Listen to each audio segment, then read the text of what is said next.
Good morning students, मैं कनुप्रिया स्वागत करती हूँ आपका अपने यूट्यूब चैनल न्यू फिजिक्स पर। तो लास्ट वीडियोस में हमने गति की समीकरण पर आधारित एक न्यूमेरिकल क्वेश्चन किया था। सबसे पहले तो मैं आपको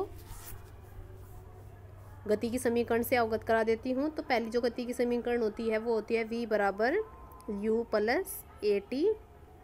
सेकेंड समीकरण होती है s बराबर U T plus 1/2 A T square. और जो आपके पास तीसरी इक्वेशन होती है वो होती है वी स्क्वायर बराबर यू स्क्वायर प्लस 2as। अब आप इन नोटेशनों को अच्छे तरीके से जानते हैं कि आपके पास v होता है अंतिम वेग, u होता है प्रारंभिक वेग, a होता है त्वरण और t होता है समय, s होती है दूरी।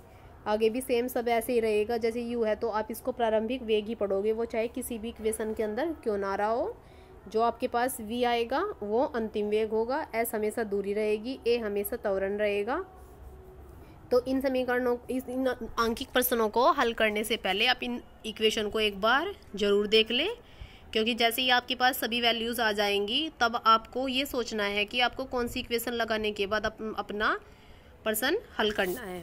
तो देखिए क्वेश्चन पर चलते हैं। हमारा जो क्वेश्चन है वो ये है कि एक कार, कोई भी कार है, वो एक समान रूप से त्वरित होकर, एक समान रूप से त्वरित होकर का मतलब है कि वो एक समान रूप से चल रही है 5 सेकंड में 18 किलोमीटर प्रति घंटा से 36 किलोमीटर प्रति घंटा की गति प्राप्त करती है। तो आपको ज्ञात करना है नंबर 1 पर त्वरण और उतने ही समय में कार ने कितनी दूरी तय की है। तो हमारा जो हमने जो कल क्वेश्चन किया था उसमें सिर्फ इतना डिफरेंस था कि वो विरामावस्था से चली थी। यहाँ पर ये विरामावस्था से नहीं चली है, ये एक समान रूप से त्वरित हो रही थी। और 5 सेकंड बाद 5 सेकंड में वो 18 किलोमीटर प्रति घंटा से कितने किलोमीटर प्रति घंटा की गति प्राप्त कर लेती है, 36 किलोमीटर प्रति घंटा। तो आप यहाँ इसका मतलब है हमें दे रखा है क्वेश्चन के अंदर u का मान, v का मान और t का मान, और हमसे क्वेश्चन में क्या पूछा है, a का मान पूछा है। तो आपको सबसे पहले तो सभी जो मात्रक हैं वो अपनी सेम यूनिट में रखना है।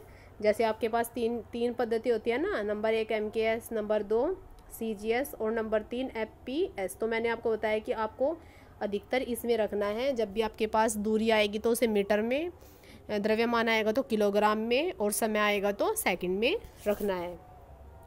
तो हमारे पास यहाँ जो है वो 5 सेकंड तो टाइम दिया हुआ है, तो इसको तो आपको चेंज करने की ज़रूरत बिल्कुल भी नहीं है। इसको तो आप ऐसा का ऐसे ही रहने दीजिए। तो आप लिखिए t बराबर 5 सेकंड। लेकिन जो आपको u और v दिया हुआ है इसको आप चेंज करेंगे, जैसे मैंने लास्ट वीडियो में चेंज कराया था किलोमीटर प्रति घंटा को मीटर प्रति सेकंड में।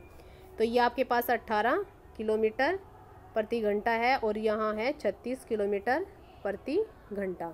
तो भाई 1 किलोमीटर में 1000 मीटर होते हैं और 1 घंटे में 60 मिनट होती है और 1 मिनट में 60 ही सेकंड होते हैं।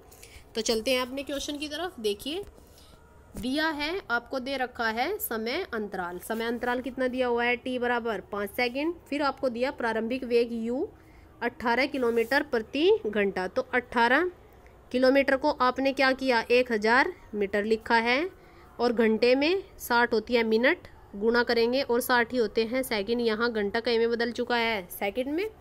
तो एक जीरो से एक जीरो कटेगी, दूसरी जीरो से दूसरी जीरो कट जाएगी। 6 एकम 6, 6 दूनी 12, 6 तिया 18, 3 एकम 3 और 3 दूनी 6 और 2 पंजे 10।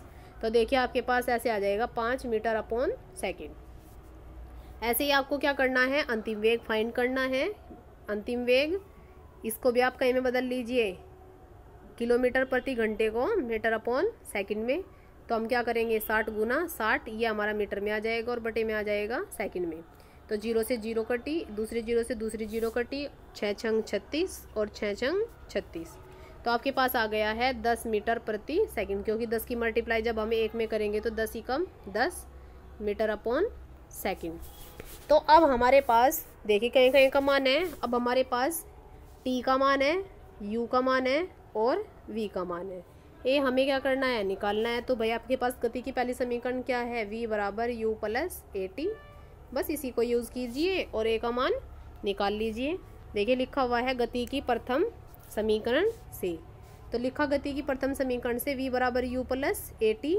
यहाँ से हमने ए टी निकालना है तो हम ए टी वाला पोर्शन अलग कर लेंगे और v ये u इधर ले जाएंगे तो क्या होगा, v में से घट जाएगा। फिर हमें a निकालना है तो अब ये t इसकी मल्टीप्लाई में है तो इधर जाने के बाद ये कहाँ जाएगा, डिवाइड में। तो हमारे पास आ गया है v माइनस यू बटे टी बराबर a। अब आपको v का मान रखना है, u का मान रखना है और t का मान, और आपको क्या करना है, इसको हल कर लेना है, सिंपल। तो हमने हल रखा मान, v का मान रखा है 10, u का मान रखा है 5, 10 में से 5 घटाए। हमने क्या किया, थोड़ा एक स्टेप को घटा दिया है, जिसमें हम 10 मीटर प्रति सेकंड माइनस 5 मीटर प्रति सेकंड रखते थे ना, वो वाला स्टेप हटा दिया है। मीटर बटे सेकंड और 5 बटे में t का मान 5 सेकंड। तो 10 में से 5 जाने के बाद आपके पास बचेंगे 5, ये बचा हुआ है ऊपर, और बटे में तो 5 आपको दिया हुआ ही है। यहाँ के बाद है मीटर अपॉन सेकंड और इसके आगे भी क्या लिखा हुआ है, सेकंड। तो भाई इसके बटे में 1 आएगा, ये 1 मीटर से मल्टीप्लाई करेगा और ये सेकंड से मल्टीप्लाई। तो आपके पास आंसर 5 से 5 कटने के बाद आंसर आ जाएगा 1 मीटर बटे सेकंड की घात 2। अब आपको क्या करना है, दूसरी इक्वेशन में, दूसरे जो क्वेश्चन है उसमें आपको निकालनी है s। अब देखिए आपके पास क्या क्या मान आ चुके हैं।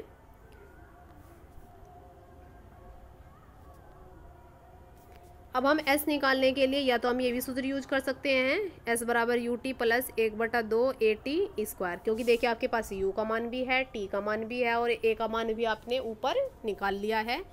लेकिन हमारा क्वेश्चन जो है वो थोड़ा और भी इजी सोल्व हो जाता है जब आप यूज़ करते हैं गति की तीसरी समीकरण। तो गति की तीसरी समीकरण लिखी, v स्क्वायर बराबर यू स्क्वायर प्लस 2as। ऐसा आपको निकालना है, बस s को अलग कर लीजिए और बाकी सभी जो आपके पास वैल्यूज़ हैं उनको अलग कर लीजिए। तो हमने सूत्र बना लिया है s बराबर V square minus U square upon 2a। v का मान कितना आया आपके पास, मीटर बटे सेकंड में बदलने के बाद 10, तो 10 का वर्ग किया है यहाँ पर, और यहाँ माइनस घटा दिया है 5 का वर्ग, क्योंकि u का मान कितना आया था 5।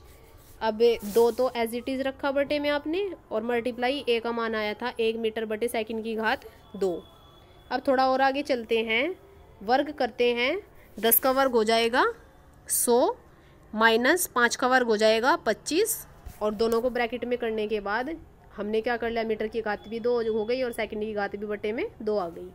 अब 2 ही कम कितना हो जाएगा, यहाँ 2 मीटर अपॉन सेकंड की घात 2। तो इस सेकंड की घात 2 से सेकंड की घात 2 कट जाएगा, आपको काटना नहीं है, सिर्फ रफ कॉपी में आप कटिंग कर सकते हैं, बल्कि आपको फेयर में ऐसा कैसे ही रखना है, सिर्फ आप अपनी समझ के लिए इसको कट करके देख सकते हो। मीटर से क्या होगा, मीटर कट जाएगा, तो आपके पास क्या आएगा, ऊपर आ जाएगा 75। जब आप 100 में से 25 माइनस करोगे तो आपके पास आएगा 75 और अपॉन में आ जाएगा 2। तो जब आप इसको कट करते हैं 75 अपॉन 2 को, तो 2 ही कम 2, 2 तिया 6, अब 1 इधर चला गया तो 2 सते 14, 1 बचा, पॉइंट लगाए 0 बढ़ाई और 2 पंजे 10, तो 337.5 मीटर। चूँकि दूरी है s, तो दूरी का जो मात्रक है वो क्या होगा, मीटर। तो आपका आंसर यहाँ आ जाएगा। तो इसके बाद लिखेंगे, अतः कार का जो त्वरण है वो कितना है, 1 मीटर बटे सेकंड की घात 2, तथा उसके द्वारा तय की गई दूरी कितनी है, 37.5 मीटर है। अब हम चलते हैं क्वेश्चन नंबर 3 पर। थोड़ा सा हल्का सा बिल्कुल अलग है, कन्फ्यूज़ होने की ज़रूरत नहीं है बिल्कुल भी, बस आपको जो बोला है आप उसको हल करते चले जाइए। तो क्वेश्चन नंबर 3 पढ़ते हैं, किसी कार पर ब्रेक लगाने पर, कोई कार हमने उस पर ब्रेक लगाया, वह गति के विपरीत दिशा।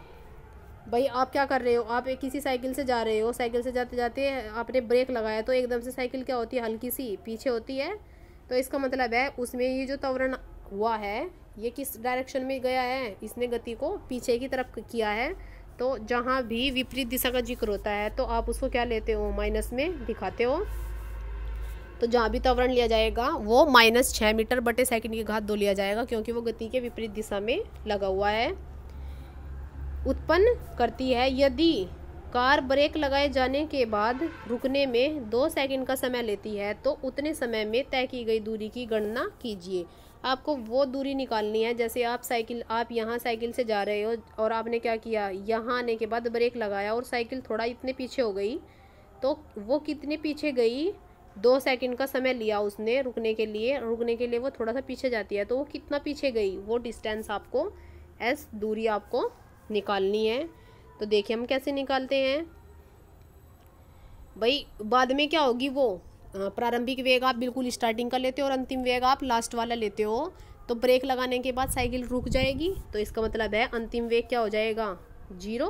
ये तो आपको स्पष्ट हो जाएगा। त्वरण दिया हुआ है 6 मीटर पर सेकेंड, आप माइनस का चिन्ह लगाओगे क्योंकि गति की कैसी दिशा में है, विपरीत दिशा में है। समय दिया हुआ है t बराबर 2 सेकेंड और आपको क्या निकालना है, आपको निकालना है s। तो देखिए सबसे पहले हम क्या करते हैं, हमारे पास सिर्फ 2 ही इक्वेशन है s को निकालने के लिए। नंबर 1 इक्वेशन हमारे पास है s बराबर ut प्लस 1/2 at स्क्वायर और दूसरी इक्वेशन है v स्क्वायर बराबर u स्क्वायर प्लस 2as। देखिए हमारे पास t का मान है, a का मान है, यहाँ t का मान है, यहाँ हमारे पास u का मान नहीं है। ऐसे ही हमारे पास यहाँ a का मान भी है, v का मान भी है, लेकिन u का मान नहीं है। तो दोनों ही इक्वेशन से अगर हमें s निकालना है तो हमें u का मान पहले निकालना पड़ेगा। तो हम क्या लिखते हैं, गति की प्रथम समीकरण लगाते हैं पहले u का मान निकालने के लिए। तो जैसे ही हम गति की पहली समीकरण लगाएंगे v बराबर u प्लस at, मान रख दीजिए, v का मान कितना 0, u आपको निकालना है, प्लस a का मान ब्रैकेट के अंदर माइनस 6 मीटर बटे सेकंड की घात 2 गुना 2 सेकंड आपके पास t है। 0 का 0 एज इट इज़ रहेगा, u का मान u एज इट इज़ रखोगे, प्लस माइनस हो जाएगा माइनस और 6 दूनी हो जाएंगे 12 मीटर बटे सेकंड। अब आप क्या कीजिए, इस u को इधर उठा लाइए, तो u का मान कितना आ जाएगा आपके पास, कुछ ऐसा आएगा माइनस u बराबर माइनस के 12 मीटर अपॉन सेकंड। तो इससे माइनस से माइनस कट जाएगा तो u का मान आ गया 12। अब आप द्वितीय समीकरण लगाइए या तृतीय समीकरण लगाइए और s का मान निकाल लीजिए। ये लगाया हुआ है द्वितीय समीकरण। तो u का मान आया कितना 12, t 2 दिया हुआ है, plus 1/2 as it is, a का मान -6 है और t का मान है 2। इसका क्या है यहाँ वर्ग, तो यहाँ भी आप क्या कर दोगे वर्ग, हल कर लीजिए बस। ये हमने जोगा तो लिख दिया है, यहाँ वर्ग खोला है बस, 2 दूनी 4, कट किया 2 एकम 2, 2 दूनी 4। अब इसको लिखा 12 दूनी कितने होते हैं, ये दोनों 24 हो जाएंगे, प्लस माइनस माइनस और 6 दूनी कितने हो जाएंगे 12। तो जब 24 में से 12 घटाओगे तो 12 आएगा। और चूंकि आपने क्या निकाला है s, दूरी निकाली है, तो दूरी होती है मीटर में, तो मात्रक रख दीजिए मीटर। हम लिखेंगे अतः कार रुकने से पहले कितनी मीटर दूरी तय कर लेगी, 12 मीटर दूरी तय करेगी। तो ये आज आपके लिए 2 अंक की क्वेश्चन थे। अगर आपको किसी भी क्वेश्चन में कोई डाउट है तो आप मुझे कमेंट बॉक्स में कमेंट कर सकते हैं। अगर आपको वीडियो अच्छी लगती है तो वीडियो को लाइक करें, वीडियो को कमेंट करें और शेयर करना ना भूलें। तो आज की वीडियो यहीं तक, नेक्स्ट वीडियो आपको नेक्स्ट टर्न पर दे दी जाएगी। तो तब तक आप इसको देखिए और इसको समझने का प्रयास करें। धन्यवाद।